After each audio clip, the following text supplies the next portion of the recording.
Buen día, ¿cómo están? Buen día. Buen día, Lisa. Buen día, Rosana. Buen ¿Cómo día, están? Lisa. Buen día, Rosana. Profesor, Buen día, ¿cómo Carlos. están hoy? Vamos a comenzar en 3 o 4 minutos, un ratito, voy a ajustar algo y ya comenzamos. Dale.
Bueno, vamos a comenzar la clase.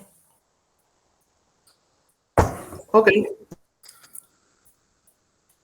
Buenos días para todos. Hoy vamos a desarrollar la clase que corresponde al programa, continuando con los programas habitacionales y la ciudad. En la clase pasada nosotros habíamos estudiado sobre el oikos griego, la domus romana, las ínsulas. Hoy vamos a continuar con las villas romanas y las casas de Pompeya.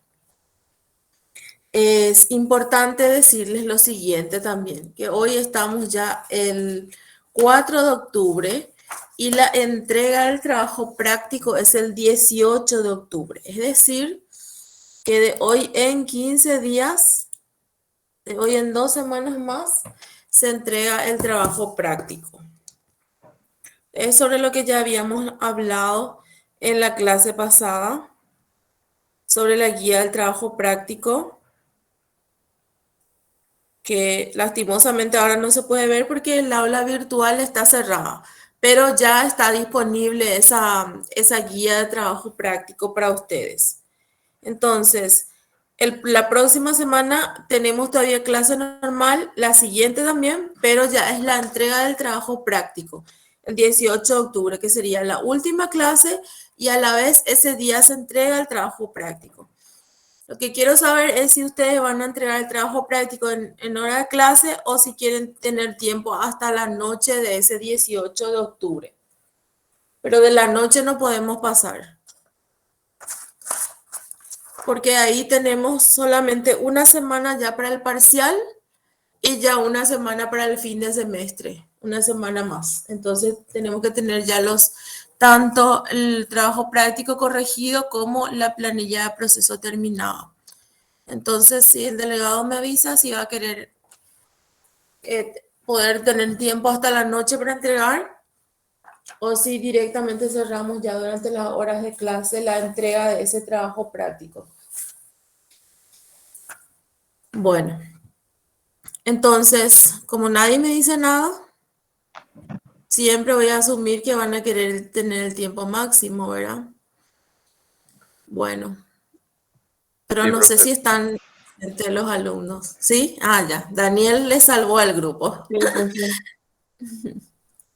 Bueno, entonces vamos a tener ese tiempo de entrega hasta las 23 horas, pero por favor no dejen para última hora, porque si dejan a última hora todos al mismo tiempo entran en el aula y el aula se pone más lenta, el aula virtual, y entonces alguno puede quedar sin poder entregar. Conviene que entreguen con tiempo, no es nada complicado, son solamente los gráficos de los órdenes arquitectónicos con sus explicaciones correspondientes, con sus especificaciones correspondientes y Eso no lleva mucho tiempo. Lo importante es que utilicen el material del curso, que no copien nomás de Wikipedia o de alguna página y entonces no siguen las indicaciones que dice en el trabajo práctico. Ok, Sofía. Entonces van a tener todavía tiempo en la próxima clase para hacer preguntas sobre el trabajo práctico en vivo o también igual van a poder hacer preguntas en el foro. Siempre pueden hacer preguntas en el foro de consulta en el aula virtual. Bueno, entonces voy a comenzar. ¿Sí, Joaquina? No, nada, dale Ah, nomás, gracias. bueno. Entonces vamos a comenzar con esto.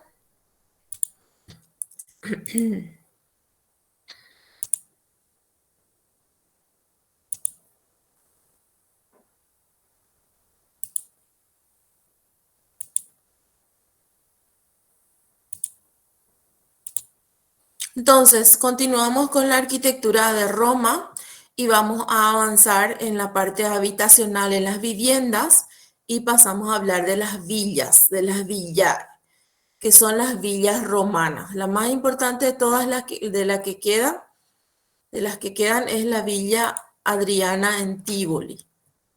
Las villas de la antigua Roma eran como las viviendas de afueras de las afueras de la ciudad y a veces estaban relacionadas con la explotación agrícola, es decir, que eran como las viviendas de campo y se dividían en dos, se clasificaban en dos, las villas suburbanes y las villas rusticae. Las villas suburbanes estaban situadas en las afueras de la ciudad, eran residencias suntuosas, adornadas lujosamente y destinadas al ocio de la familia, que utilizaban esta villa para descansar de las actividades de la urbe. Eran como Permiso, lo que hoy, ¿sí? permiso. Tendrías que cambiar a modo de lectura, por lo menos. No se ve el cambio de diapositiva. Sí, a modo de lectura estaba. Vamos a probar otra Sí, vez. sí, ese segundo, ese es. Ahí sí. ¿Ahora cambió? Sí. Las villas suburbanas o suburbane, villae suburbane, situadas en las afueras de la ciudad. Esas eran como las viviendas que hoy día conocemos como casa de campo. Eran también residencias suntuosas, ¿verdad? Adornadas muy lujosamente y destinadas al ocio de la familia, que utilizaban esta villa o esta casa, que en realidad no era solamente una casa, sino que tenía todo un complejo de edificios alrededor que se utilizaban al servicio de la casa, adornadas lujosamente y destinadas al ocio de la familia. Servían para lo que hoy conocemos como las casas de campo. Este es un ejemplo, el más importante, la Villa Adriana en Tívoli, que constituye la villa romana más grande jamás edificada. Estuvo rodeada por un gran jardín con un estanque denominado Cánope en honor al canal que conectaba Alejandría con la ciudad egipcia de Cánope. El estanque estaba rodeado por columnas clásicas y arcos con copias de esculturas griegas. Todo esto es nada más una introducción, voy a ir mostrando con imágenes. Después están las villas, la segunda clasificación están las villas rusticae, que serían las villas rústicas, que estaban situadas en el campo y se dedicaban a la explotación económica. Es como una finca o estancia moderna. Los ejemplos son la villa romana de Casale, que fue la lujosa residencia de Maximiliano, que gobernó el imperio del 286 al 305, cuando el imperio se dividió en dos partes, en Oriente y en Occidente. También está la villa romana de Carrenque, en Hispania, que pertenecía a la familia del emperador Teodosio I el Grande. Acá tenemos un ejemplo de una villa romana de Almenara. Esta es una villa rústica. Sería como una gran estancia, ¿verdad? Una estancia con una gran casa. En la península ibérica se encuentran muchas villas romanas. Estos son ejemplos de las distintas villas que todavía se encuentran en esa zona. Y pasamos a hablar de la Villa Adriana, que es la más importante de todas. Esta villa romana que contaba con más de 30 edificios, situada a 23 kilómetros de Roma en las afueras de Tívoli. Fue construida en el siglo XIX por el emperador Adriano, donde pasó los últimos años de su vida. En ella se reúnen varias construcciones que representaban distintos lugares y monumentos del mundo romano. Era como una especie de una pequeña ciudad. La Villa Adriana es como una pequeña ciudad que tenía fuentes, termas, bibliotecas, teatros y templos. Tengo para mostrarles un video donde va mostrando todas esas distintas partes. Los edificios más importantes son la Piazza de Oro, que tiene un grandioso peristilo, el Teatro Marítimo, que es una villa romana en miniatura construida en una isla, el Pecicle, que representa un pórtico griego con una gran piscina en su interior, el Canopo, que es un canal que imita el situado en Alejandría, el edificio con 3 exedras, el teatro griego, las termas pequeñas, las termas grandes, el templete circular de Venus y los 100 cuartitos. Quiero mostrarles, para poder ir explicando esto, tengo que mostrarles unas imágenes que están en un video porque no podía descargar las imágenes, no me permitían para poder armar mi presentación. Entonces, lo que tengo es un video y en ese video vamos a ir viendo, en ese video vamos a ver tanto las imágenes de lo que es actualmente la Villa Adriana con estas distintas partes. Y lo que voy a ir haciendo es parando el videito para ir mostrándoles, explicándoles algunas cositas. Y también tiene una reconstrucción virtual. Es un trabajo hecho por arqueólogos. Entonces voy a compartir con ustedes el video.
Bueno, ahí pudimos ver las distintas partes de la Villa Adriana con sus distintos componentes, tanto como se encuentra hoy día, como también con la reconstrucción de lo que, de lo que era antes de que se quede en ruinas.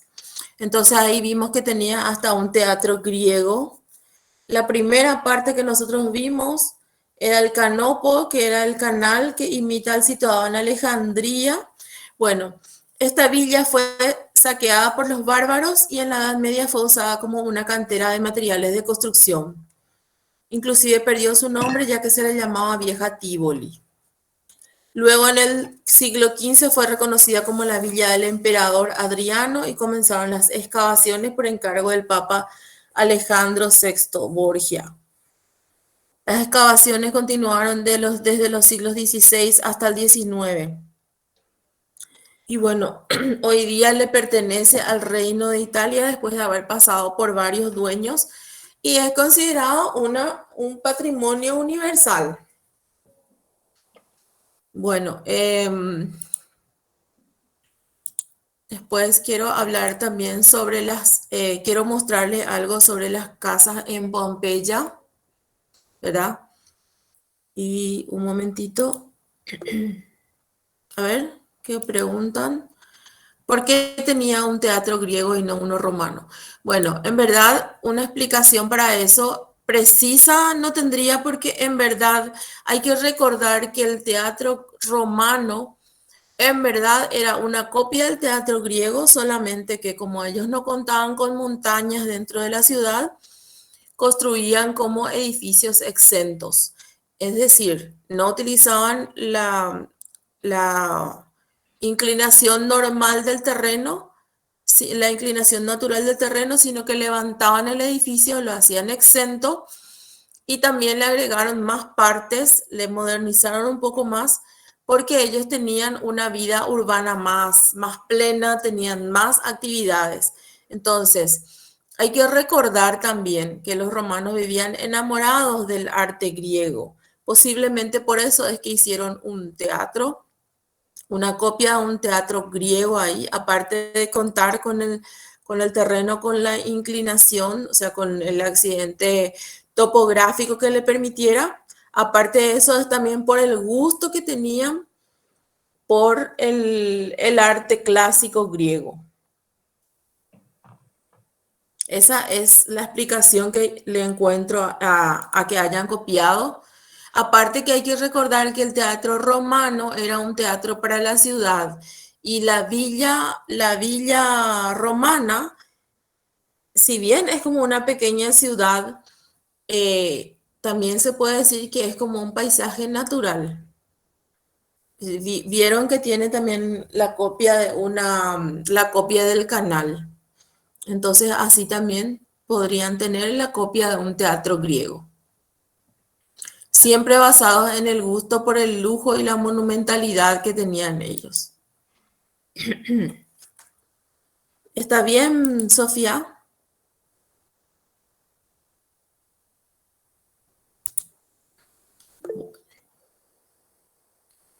Bueno. Un momentito.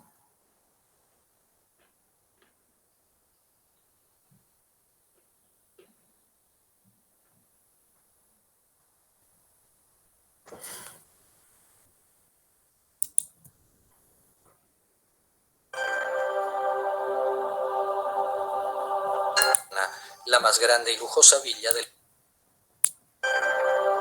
Acá está. Esto también les quiero...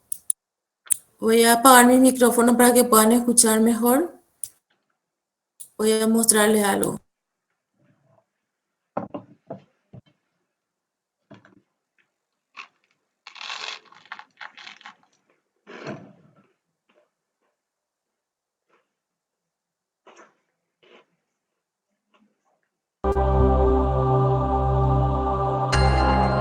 En la época en que Adriano edificó el Panteón, inició también los trabajos de construcción de su nueva residencia en las proximidades de Tívoli, Villa Adriana, la más grande y lujosa villa del mundo romano.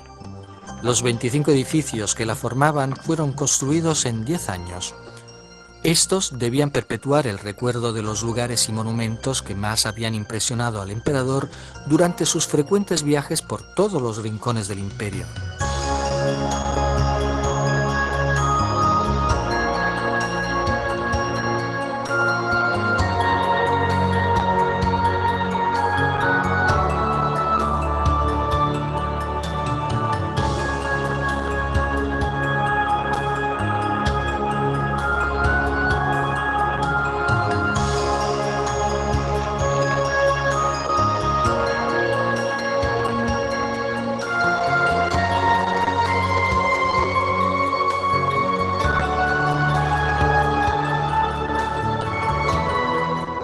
El ambiente más conocido es el Canopo, una larga alberga que debía recordar la homónima ciudad egipcia, que estaba unida a Alejandría precisamente por un largo canal.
El Teatro Marítimo, un edificio circular que tiene al centro una isla rodeada de un canal, era el probable lugar de meditación de Adriano, que murió 4 años después de la conclusión de las obras.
Bueno, también quiero mostrarles un pequeño videíto sobre la Villa Domitía, que es otra villa también, que por supuesto no es tan importante como la Villa de Adriano, pero que también tiene unas características interesantes para observar.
Bueno, en este último video pudimos ver también las partes que componían a las villas.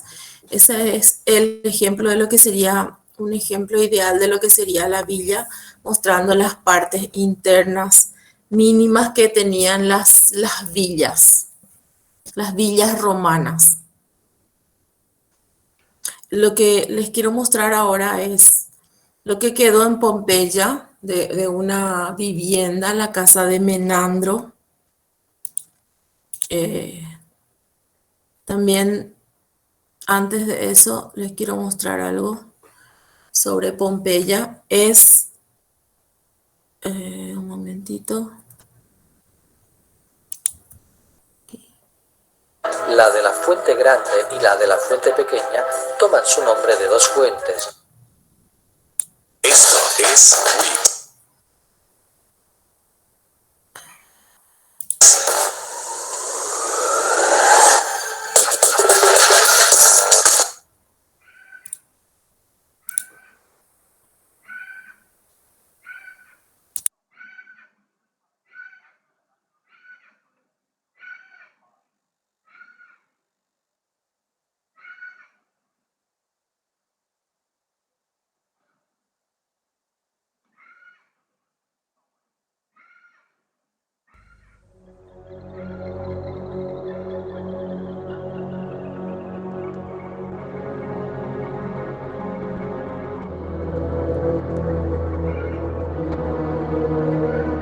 El 24 de agosto del año 79 después de Cristo, una fértil montaña de Campania, el Vesubio, repentinamente explota, borrando de la faz de la tierra aldeas y ciudades que vivían a sus pies.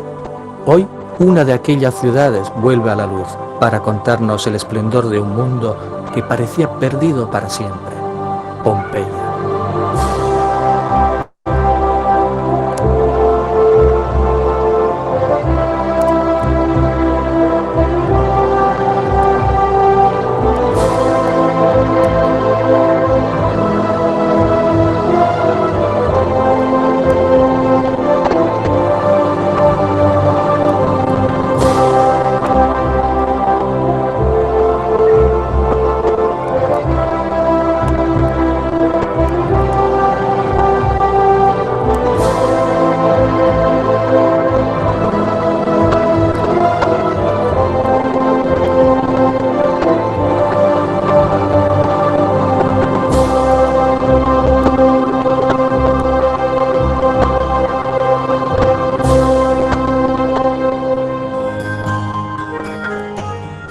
¿Por qué millones de turistas siguen visitando un lugar muerto desde hace 20 siglos?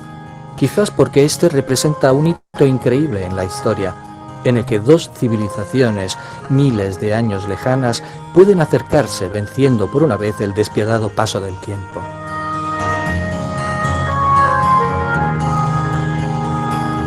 Antes de la catástrofe, Pompeya era uno de los centros más florecientes de Campania. No era una ciudad joven, al contrario. Había nacido 700 años atrás, y por aquí habían pasado etruscos, griegos, samnitas, hasta la llegada del invencible ciclón de Roma, que en el año 80 a.C. la transformó en colonia romana. Aquel sería su último siglo de vida. Un siglo en el que la ciudad creció comercialmente, transformándose en un frecuentado lugar de reposo de ricos personajes que construyeron grandes villas, enriquecidas con innumerables obras de arte.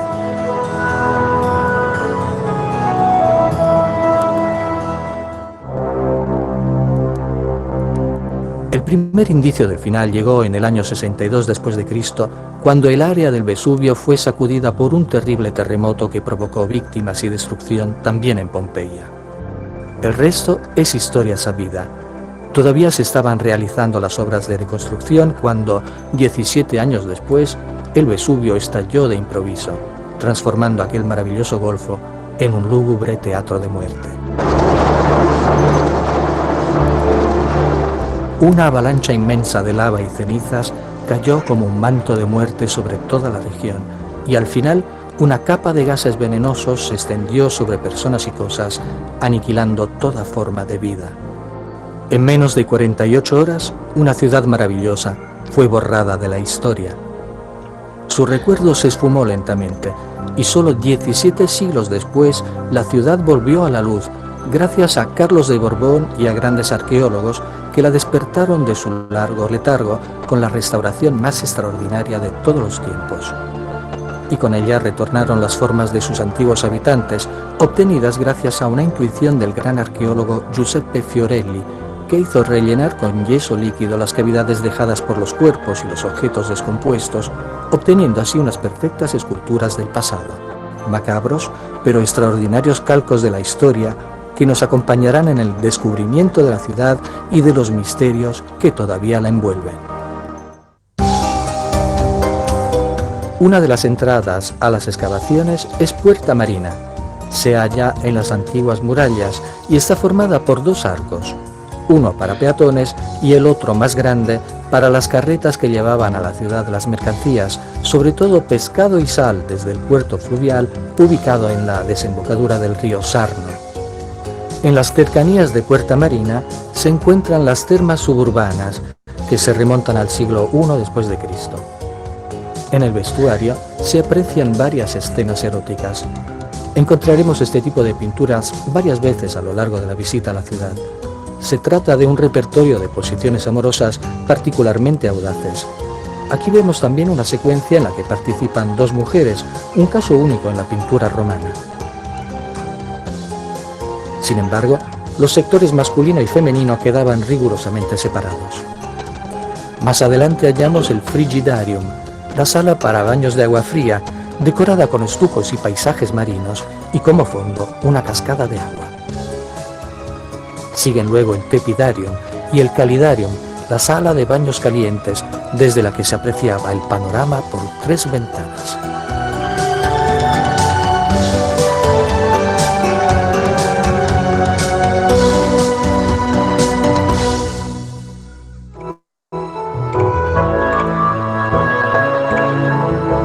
Adentrándonos en la ciudad, llegamos a su centro social y religioso. Nos hallamos en el templo de Apolo, uno de los más antiguos de Pompeya, construido en la primera mitad del siglo VI a.C. Hasta la construcción del gran templo de Júpiter en el Foro, este fue el santuario más importante de la ciudad. El templo estaba rodeado por un doble pórtico de columnas, adornado con altares para los sacrificios y estatuas de divinidades.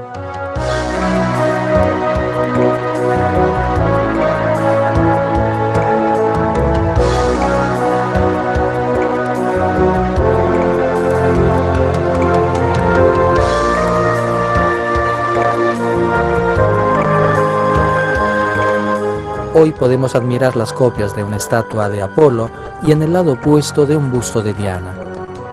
Al pie de la escalera de acceso, un altar de travertino conserva una inscripción que atribuye su construcción a los Quattuorviri, o sea, a los gobernadores de la ciudad.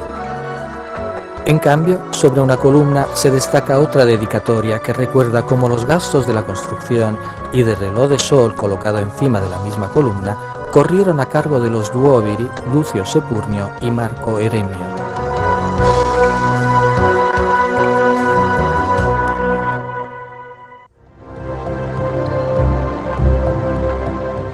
Frente al templo de Apolo podemos apreciar la basílica, un amplio edificio rectangular destinado a la gestión de negocios y a la administración de justicia. Se remonta al siglo II a.C.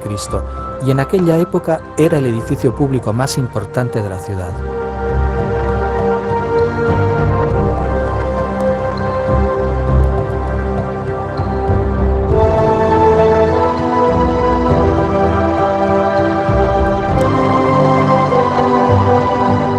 Al fondo aún se pueden ver los restos del tribunal al que los jueces llegaban por unas escaleras de madera.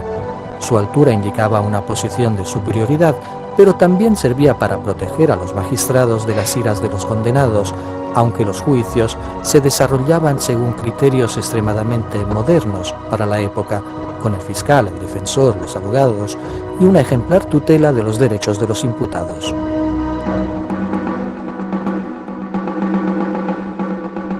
El foro era el centro de la vida política, administrativa y religiosa de Pompeya y se utilizaba a menudo para espectáculos patrocinados por particulares. Estaba rodeado de columnas en 2 niveles y no se permitía el acceso a los carruajes.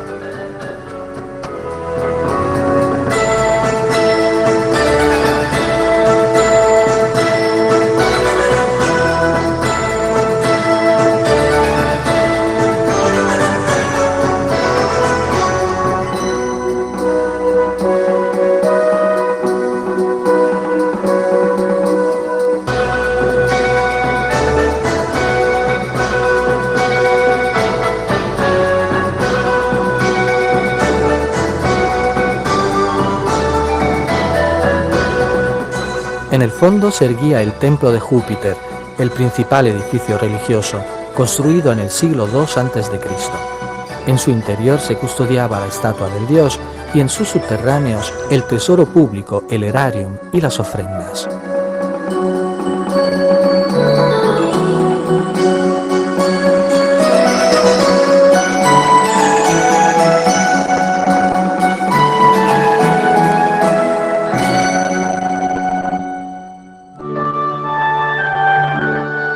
El edificio de Eumaquia pertenecía a una sacerdotisa de Venus y a su rica familia de agricultores e industriales que debían su fortuna al comercio de lana.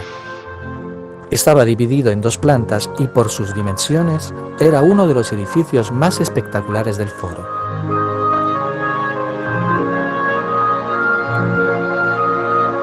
En una hornacina se conserva una copia de la estatua de la sacerdotisa que le fue dedicada por el gremio de fullones, o sea, los tejedores, tintores y lavanderos que formaban una de las más importantes industrias pompeyanas. El templo del genio de Augusto era el lugar en el que se rendía homenaje a los emperadores. Es lógico pensar que con el pasar del tiempo tuviera que ser puesto al día, dedicándoselo al que reinaba. Delante de este aún hoy se halla un altar de mármol blanco con un bajo relieve alrededor que describe la escena del sacrificio de un toro.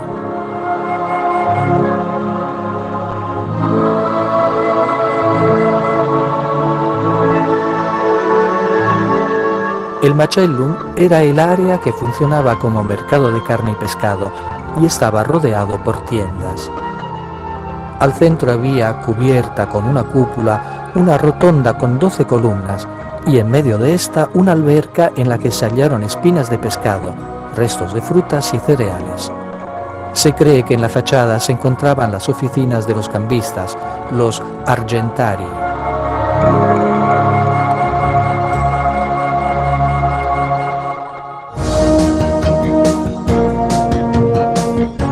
El arco de Tiberio señalaba el ingreso en el centro de la ciudad. Es uno de los muchos arcos normalmente erigidos para glorificar a los emperadores. En aquella época debían ser impresionantes, ya que estaban revestidos con mármol y adornados con estatuas y decoraciones.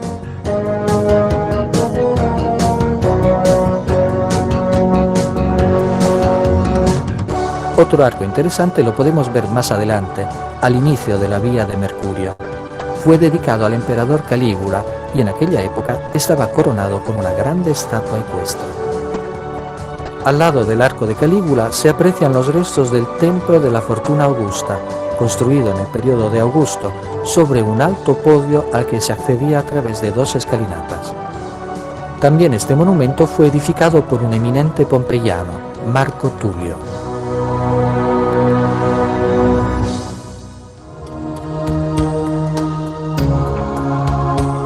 Una de las atracciones de Pompeya son sus casas, que nos dan una perfecta idea de cómo vivieron las familias romanas del primer siglo. Algunas son viviendas muy lujosas, inmensas y equipadas con todos los servicios, incluso con cuartos de baño y agua corriente, que a veces alimentaba pequeñas termas privadas. Esta es la casa de Pansa, que con sus instalaciones nos recuerda a la perfección que alcanzó la vivienda romana. Aquí tenemos el impluvium, que servía para acumular en una cisterna el agua pluvial,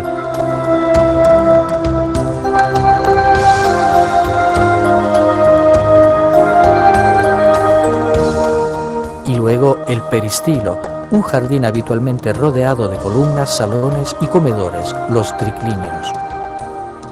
Un tipo de jardín que convertía la casa en una verdadera villa de campo en plena ciudad. En este caso lo embellecía una gran alberca.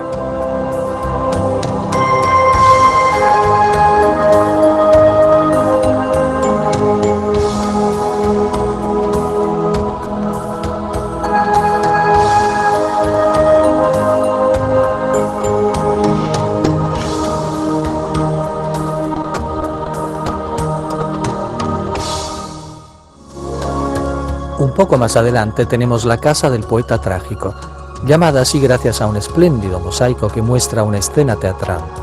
Actualmente se conserva en el Museo Arqueológico Nacional de Nápoles. Sin embargo, la vivienda es más conocida por otro mosaico que se halla en la entrada con la frase "Cave canem", o sea, cuidado con el perro. Hemos intentado reconstruirla como debió ser en el momento de la erupción. En el atrio, el clásico impluvium alrededor del cual se encontraban las habitaciones de servicio. Más allá, un pequeño jardín donde se aprecia un larario, es decir, un templete dedicado a los lares, dioses protectores de la familia.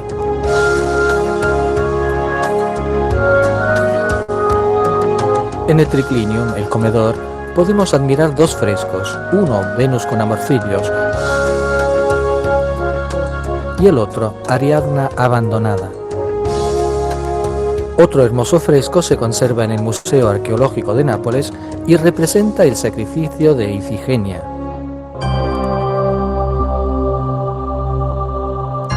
La residencia más célebre de la ciudad es la Casa del Fauno, construida aproximadamente en el siglo II a.C. sobre una superficie de más de 3.000 metros cuadrados. Este lugar es muy conocido por la hermosa estatua del fauno danzante. Una copia de bronce se destaca en la fuente del impluvium a la entrada de la casa.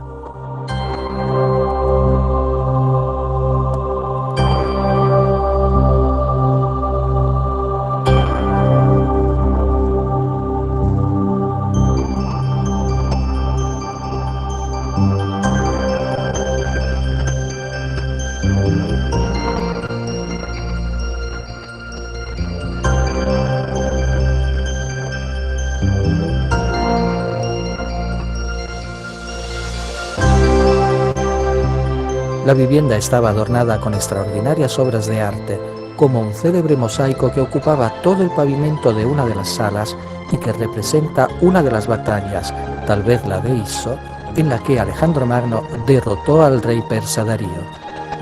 Una verdadera obra maestra, realizada con 1,5 millones de teselas.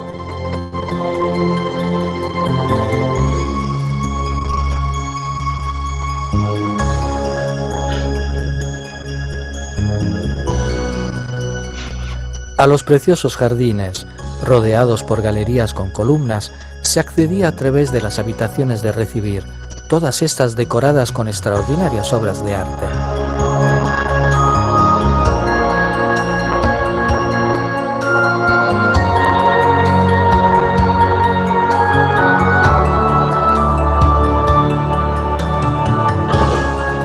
Estatuas, frescos, mosaicos con representaciones de escenas animales, marinas, mitológicas o de ambiente egipcio, que hoy se encuentran conservadas en el Museo Nacional de Nápoles y nos permiten imaginar el esplendor y la riqueza que la villa tuvo que ostentar en aquella época.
Seguimos visitando las mejores residencias pompeyanas, tratando de imaginar su antiguo esplendor. Esta es la Casa de Lara Máxima, que a pesar de sus reducidas dimensiones, con sus magníficos decorados nos hace suponer el alto grado social, además del buen gusto de sus propietarios.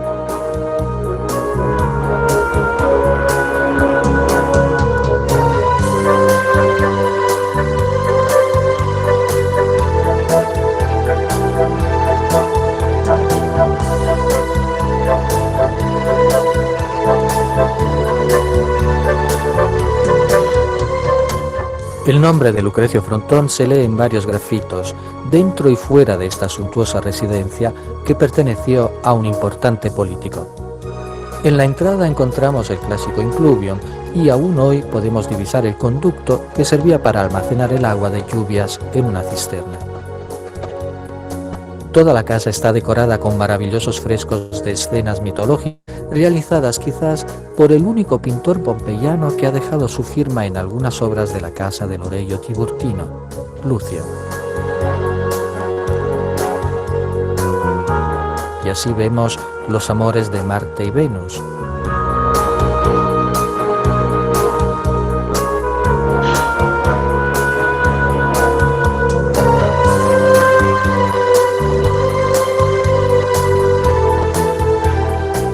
El triunfo de Dionisio y Ariadna. Teseo, que recibe de Ariadna el hilo que lo ayudará a salir del laberinto. Narciso, enamorado de su propia imagen reflejada en una fuente. Una vivienda rica, por lo tanto. Toda su riqueza, sin embargo, no sirvió para evitar la muerte de 7 de sus habitantes, ya que fueron hallados juntos en la habitación en que inútilmente trataron de escapar a la tragedia.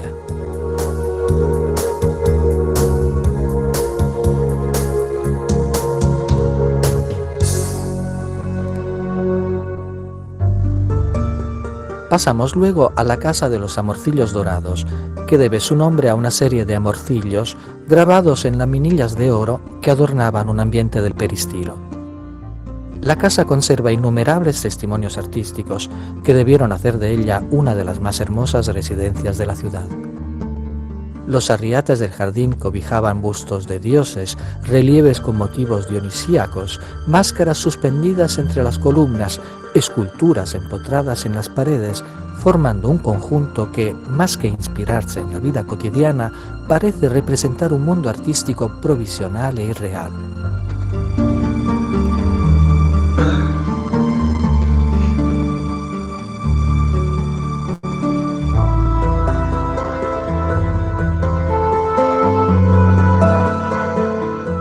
Delicioso es el templete dedicado a los lares, las divinidades protectoras de la familia, situado en un lado del peristilo, en el gran jardín con columnas ubicado al centro de la casa.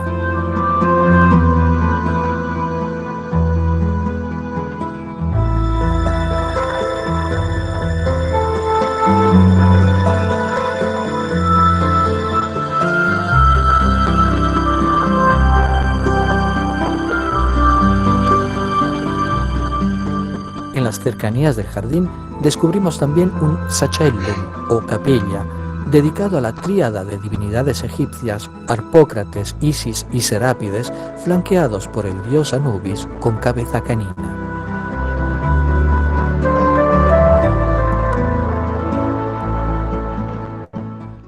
Una de las casas más célebres de Pompeya es la Casa de los Betios, que perteneció a 2 acaudalados personajes, Aulo Betio Restituto y Aulo Betio Condiva. Los 2 eran libertos, o sea, esclavos liberados, y se habían enriquecido con la actividad comercial. En la entrada destaca la famosa figura de un príapo en el ademán de pesar su enorme falo profiláctico, o sea, contra el mal de ojo, en uno de los platos de una balanza. En el otro hay una bolsa de monedas. De ahí se pasa al atrio principal con el impluvium al centro.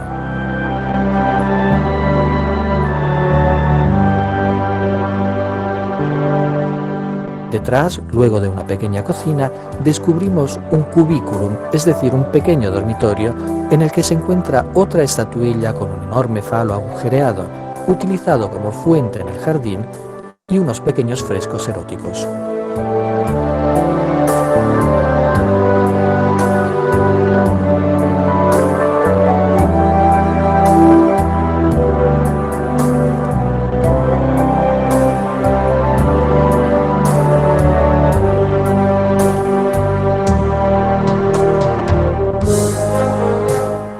El jardín, peristilo, parte central de la casa, estaba adornado con flores y estatuas y enriquecido con juegos de agua.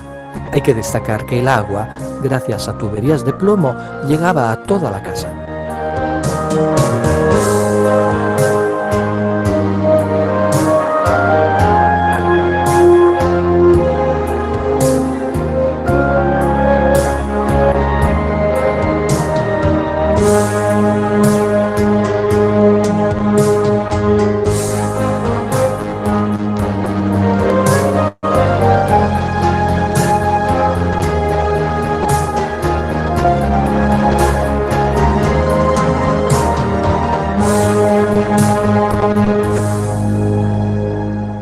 Sin embargo, la verdadera maravilla de esta vivienda son sus frescos.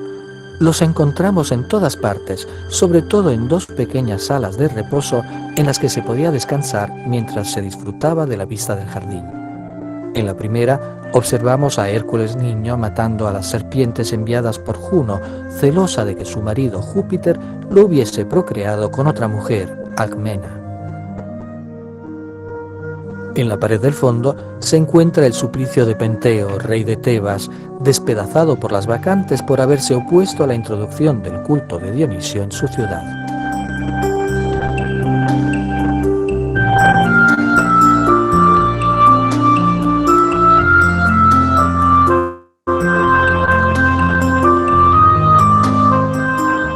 En la pared de la derecha resalta el suplicio de Dirce, reina de Tebas, atada a un toro por los mellizos Anfión y Ceto para vengar a la madre que ella había aprisionado.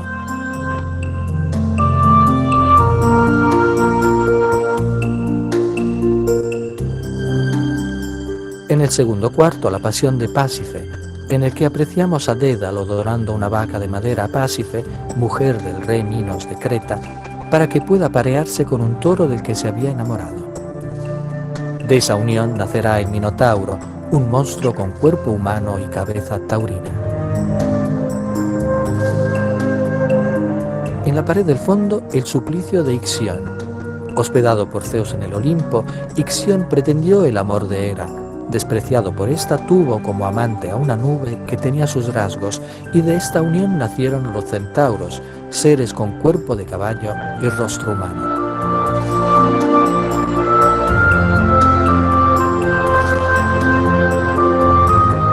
En la última pared admiramos la figura de Ariadna despertada por Baco en la isla de Naxos, mientras Teseo la abandona huyendo en una nave. Al otro lado del peristilo se descubre el extraordinario triclinio, uno de los ambientes más refinados que nos haya dejado la antigüedad.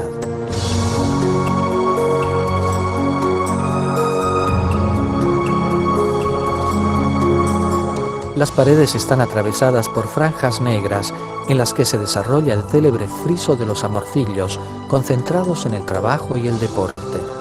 Hallamos a los amorcillos floristas, los perfumeros, los que corren en vigas tiradas por antílopes, también los amorcillos orfebres, los tejedores y muchos más, que forman un conjunto de increíble pericia artística y extraordinario buen gusto.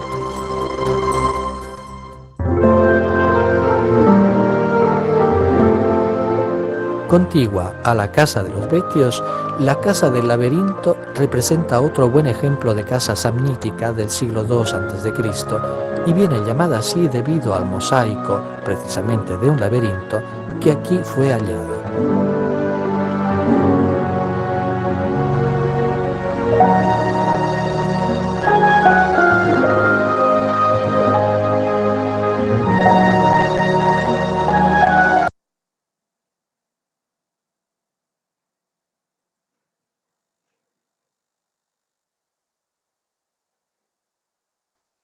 Bueno, el video continúa unos 7 a 8 minutos más, pero con todo lo que ya vimos podemos, ya es un buen ejemplo de todo lo que fue Pompeya y también de paso hicimos un repaso de todo lo que era la vivienda romana, la domus romana.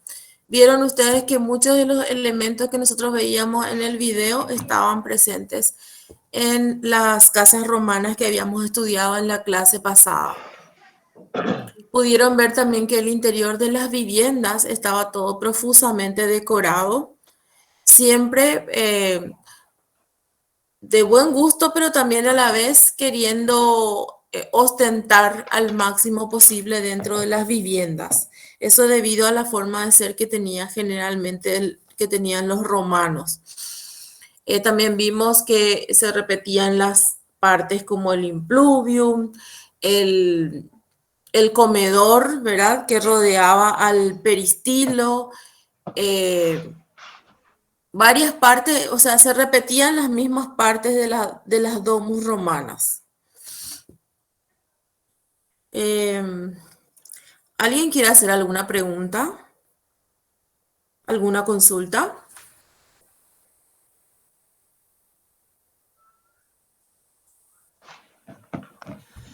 ¿No hay preguntas? No, profe.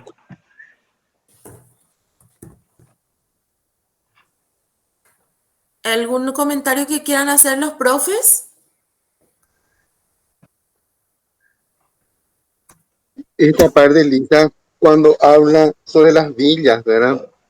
Que se da mucho acá en nuestra sociedad, específicamente cuando la burguesía trasciende y encuentra su vivienda para el interior. Por ejemplo, si bien es cierto que las casas de mucha gente de Asunción están en San Bernardino, en la ciudad, podemos decir que a las afueras de la ciudad están sus villas, digamos, esas villas que son de ocio. Y sin embargo están las villas rusticae que habías comentado, que son aquellas que son villas del interior, pero que se emplean para el trabajo. Es decir, está la famosa chacra, ¿verdad? Se planta, Sí. inclusive se cría animales, y eso se trae después a la ciudad como una estrategia de venta. Eso sigue en la vida cotidiana de hoy día, o sea que aquella vivencia del mundo romano se experimenta distinto hoy, pero tiene ciertas conexiones. Así mismo es.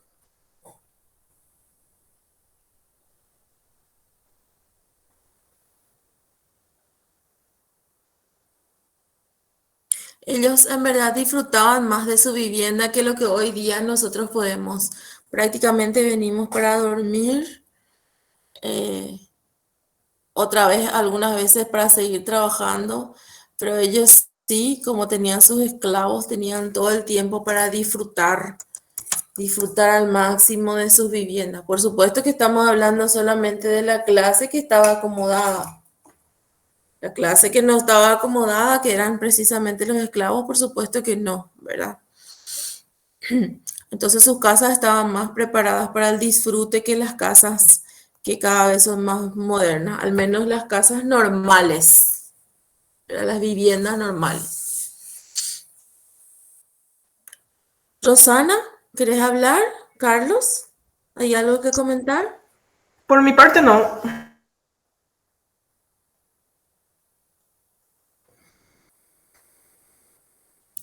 Bueno, y si algún alumno quiere hacer alguna pregunta otra vez, ¿no hay más preguntas? ¿Dudas? ¿Comentarios? Y bueno, si no hay ni preguntas, dudas, ni comentarios, ¿sí? No, que estaba apagado mi micrófono. No, nada, súper bien la clase, como siempre, muy ilustrativos los videos, así que nada más que eso. Ah, bueno, gracias. Entonces, gente, nos vemos el próximo martes. Por favor, estén atentos a la guía de trabajo práctico para poder hacer sus consultas si fueran necesarias y comenzar ya a trabajar en eso. Que no pase que llegue el último minuto y empiezan a llegar los correos de los alumnos que no pudieron hacer su trabajo, que les pasó esto y lo otro. Ustedes tienen a partir de hoy exactamente 15 días todavía para hacer el trabajo. Así que, bueno, nos vemos entonces en la próxima clase. Muchas gracias y nos vemos. Chao, chao. Muchas Chao, gracias. nos vemos. Chao.